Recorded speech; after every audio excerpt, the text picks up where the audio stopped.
Local News is next. Dade County detectives are again dealing with an accused child molester.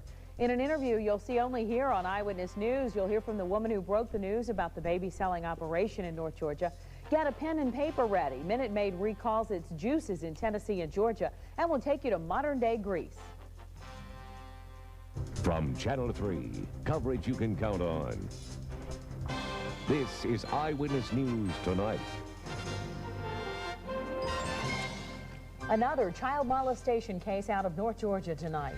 Dade County man is accused of molesting his 11-year-old stepdaughter.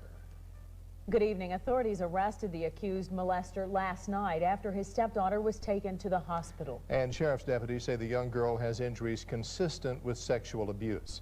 Now, authorities say the 11-year-old also told her mother what her stepfather did to her. Ryan Owens joins us now from our newsroom with more details on this. Ryan? Well, Bill, of course, the Dade County Sheriff has seen a lot of molestation cases, including some recent ones in just the last few months.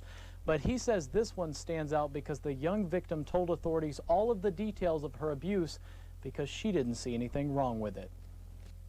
With any child, if this is the lifestyle they're brought up in, they think that's just a way of life, and this is the way daddy's supposed to treat me, or stepdaddy's supposed to treat me. Authorities say the 11-year-old girl who lived here didn't realize what her stepfather is accused of doing was wrong. Sheriff's deputies don't believe this weekend's abuse was a one-time event. They say 40-year-old James Dale Wooten repeatedly molested his stepdaughter, but that ended Sunday with his arrest.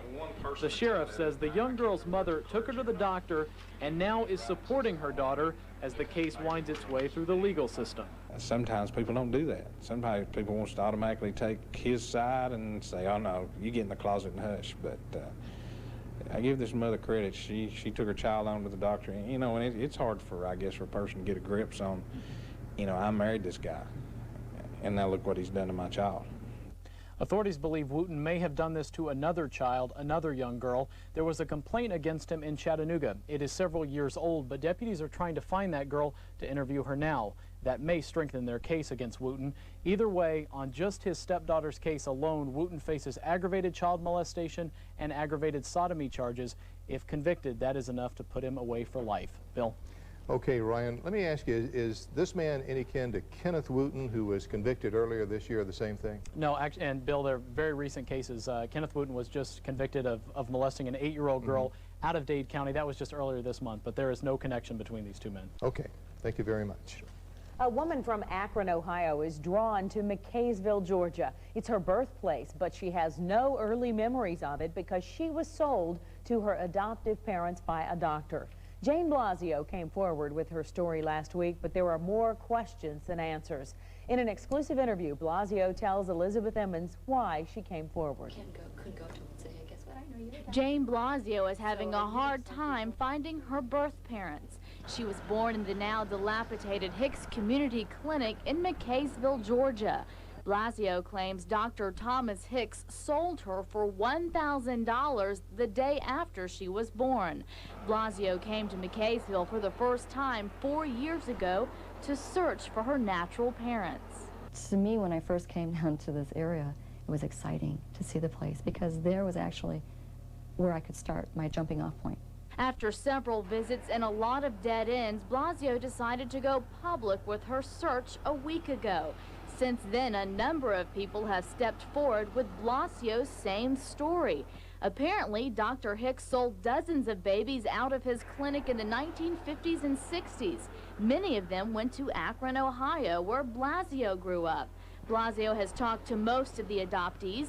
The next time she visits McKaysville, she hopes to have dozens of Hicks babies with her. Everyone wants to see McKaysville.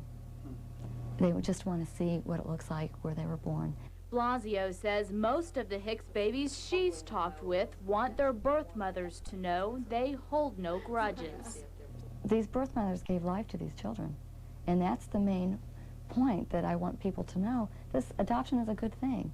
Blasio is organizing the Hicks Baby Registry. If you're interested, just send your name and address, your birth date if you're an adoptee, or the birth date of your baby if you're a birth parent, to P.O. Box 245, Blue Ridge, Georgia 30513, or call the Fannin County Probate Judge at 706-6 632-3011. All information will be kept strictly confidential. Reporting in Fannin County, Elizabeth Emmons, Channel 3 Eyewitness News Tonight. And we want to emphasize, anyone who steps forward will not be in any kind of legal trouble. Blasio is tentatively planning a Hicks baby reunion in McKaysville, Georgia this July. Well, the Tennessee House has approved legislation to allow Tennessee school buses to carry advertisements.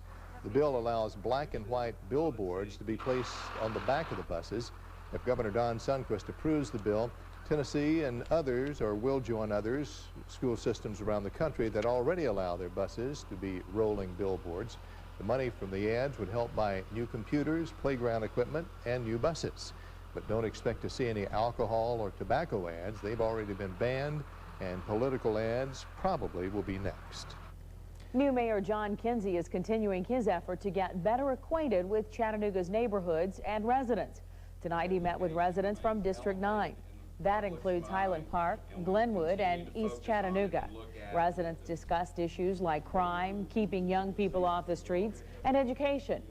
Tonight's forum is part of the mayor's ongoing series of neighborhood meetings. AT&T is investing heavily into Chattanooga's economic future. In a move that will invigorate the old Eastgate Mall, AT&T is building a new national service center and plans to hire an additional 1,000 employees. Scott Montgomery tells us tonight the deal means a revival for Eastgate and a big boost for Brainerd. AT&T will transform this former store into a call center by this fall. Expect the company to call for applications in July and start hiring in August. I think we'll have a significant response when we do issue ads. I know in other communities we've had some overwhelming responses. It all sounds great. 1,000 new jobs here at Eastgate. But how do you actually get one of these jobs? When all the speeches are over, AT&T will try to fill the new jobs with people who have experience in sales, computers, and customer contact. A background in telecommunications or retail sales would help. It would give you an edge. We're looking for people that have some savvy on the phone beyond just taking an order. AT&T will provide up to 8 weeks of training, and the jobs come with benefits. A lot of people's out there out of a job because I talk with them all the time. Can you get me a job out there? I said, well, I see what I can do. From a vacant store to 1,000 jobs, it's a dream come true for Chattanooga. Scott Montgomery, Channel 3 Eyewitness News Tonight. Now, these jobs will pay from $7 to $10 an hour, and if you're interested, you can apply at the Tennessee Employment Security Office in Chattanooga. Paul Barris is here now. I saw a little bit of sprinkling out there tonight. There really hasn't been that much around here, 1 to 2 tenths. It's still on its way? It's been coming down really hard out near Nashville, and there were even tornado warnings west of here, but those storms have faded out, so don't worry about any of that. But some pretty big thunderstorms moved through the Nashville area with severe thunderstorm warnings going out there. We'll show you where that rain is in just a second, but I want to show you flash flooding. This is out in Y'allins. That's how they said it. That was one word. Y'allins. Flash flooding today. They had 1 to 2 inches of rain in about an hour to 2 hours time. Caused a lot of problems. Matter of fact, they had a bunch of accidents too. You know, that whole area is way below sea level, and they can have problems with flooding if some of the dikes go. But in some places, again, 1 to 2 inches of rain in just about an hour's time created really big problems. So, okay, let's take a look right now at the storm alert Doppler radar. This goes into motion with showers and thunderstorms throughout this afternoon, moving on by. Nothing really heavy. The area in orange is where some moderate rain is, and the thunderstorms that were really heavy have faded now. There's only some green and yellow in there. It really isn't that big a deal as of yet, but there are more thunderstorms off to the north and west. They'll be sliding in later tonight. 70 right now in Chattanooga and Dalton and Rome. It's very sultry out there. 69. These are really summertime temperatures. 69 in Athens, also in Dayton, 68 in Fort Payne. Winds are calm, and the pollen count was low today at 17. Mold spore count was at a moderate level. Sky watchers tell me again 1 to 2 tenths of an inch of rain. Temperatures into the 80s in a lot of places like Tiftonia, Ooltewah, Varnell. 78 in Ringgold, 83 in Cleveland today. Well, I got to 83 also in Dayton, 82 in Dalton and Tryon, 80 in Fort Payne. Only 74 in Scottsboro, 70 in Coalmount where they had a little bit of rain. But 87 was the big winner today. The sun was shining brightly out in Hayesville, North Carolina. And Glenn Love told me he really warmed up. Now, 80 was the high in the city, 59 the overnight low, and that's sort of very near normal. and about 1/10 of an inch of rain fell so far at the airport. For tonight, showers and a few thunderstorms moving in later, 63 for the low. And then for tomorrow, the showers gradually fade out with a high near 73 and a northerly wind. Then tomorrow night, clearing and cooler, lows near 54, and the wind's very light. It's going to be a very pleasant night for tomorrow night compared with tonight, which is going to be very humid and sort of sticky. Now here are the big thunderstorms moving on by. The heaviest stuff right now is a line that is fading out just a little bit as it's moving past Nashville into the Cumberland Plateau. But there's still a chance for some thunder and lightning with this. As a matter of fact, here's that blue line. That's the cold front. The cold front has already moved just into the northwestern part of Tennessee. That will slide on by. This dotted line is sort of what we call a convergence area. That's where all the moisture sorts of converge just before the cold front. And that's where all the big thunderstorms are right now. Not really with the cold front, just ahead of it. And look at these temperatures into the 80s ahead of the front, and 60s and 70s behind it, and that's what we're going to see tomorrow. We're going to see 70s, probably into the low to mid 70s all across the Tennessee Valley. Here's the forecast chart with the cold front just over our heads tomorrow morning, pushes off to the east, the cooler, drier air moves in, and I'm telling you, the rest of this week is looking great. So let's take a look at that 5-day forecast for it.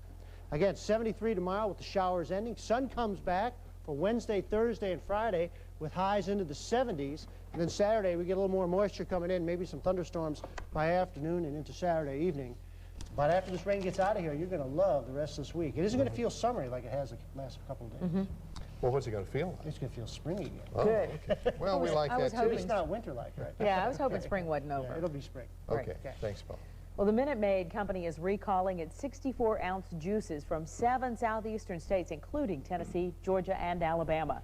The company says the berry punch juices may contain cleaning solution.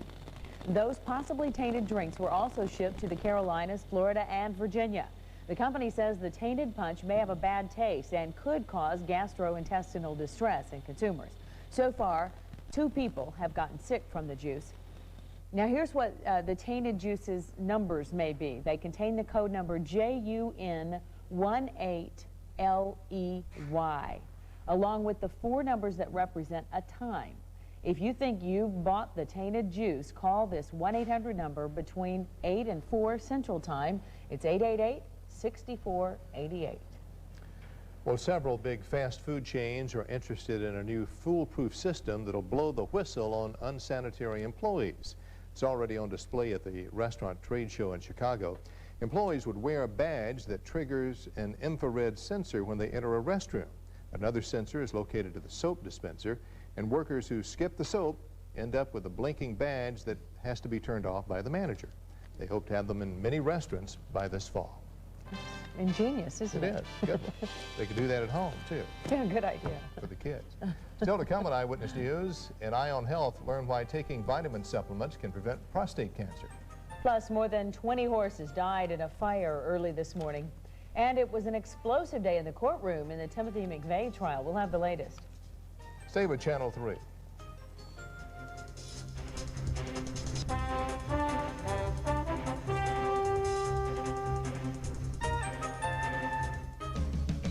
Well, if I had money to tell you what to do, I'd go downtown, buy a Ford truck or 2, and crazy about a Ford truck. The big Ford F-150, America's best-selling full-size pickup, Motor Trend's Truck of the Year. Ford F-150 has the most powerful standard V6 in its class, the largest pickup box, the most headroom, and a standard Super Cab third door. Now get over $2,300 in savings on the Ford F-150. The best-built American trucks are only at your local Ford dealer. This elderly couple lost all their worldly possessions in a fire. When they came in to see us, they just wanted some money so they could go to the SPCA and pick up their cat, Gus. That was the most important thing to them, that Gus was okay. I'm a very emotional person, so it was very hard for me not to cry with them. I just let them talk and reassured them things are gonna be okay. There's a special kind of feeling, a special kind of trust. For over 60 years, Cook's has been the South's trusted name in termite and pest control. And we back our work with the ultimate guarantee, your complete satisfaction or your money back. Cook's Pest Control. Our superior training means superior results. Looky, looky, looky, here comes Cookie, Cook's Pest Control. For 2 weeks weeks only, Planet Mercury will put on a display of epic proportion. It's Planet Mercury's Cosmic Sales Event. The deals will flare bright on a well-equipped Mercury Mountaineer. Now lease one for just $297 a month for 24 months. Mountaineer with the most powerful standard V8 in its class. And available all-wheel drive, now just $297 a month. But hurry, because this offer will burn out May 29th. So beam yourself to your Mercury dealer today. Coverage you can count on. Eyewitness News Tonight. You're watching Bill Markham, Cindy Sexton, Chief Meteorologist Paul Barris, Sports with Randy Smith, and Tanya Gibson's Eye on Health. This is Channel 3 Eyewitness News Tonight. More than 20 horses died this morning when a stable caught on fire in Iowa. The stable owner woke up when he smelled smoke. 33 animals were in the stable at the time of the blaze. The owner could only rescue 7 or 8. He said the fire was too intense to try to save any more horses. No word yet on a dollar amount of damages. The state fire marshal is investigating. A witness in the Oklahoma City bombing trial today linked Timothy McVeigh to bomb materials. FBI chemist Steve Brucemeister says traces of explosive residue were found on the clothing that McVeigh was wearing at the time of his arrest. He says they found the residue on 2 shirts, earplugs, and in a pants pocket. McVeigh is accused of killing 168 people in the Oklahoma City Federal Building bombing.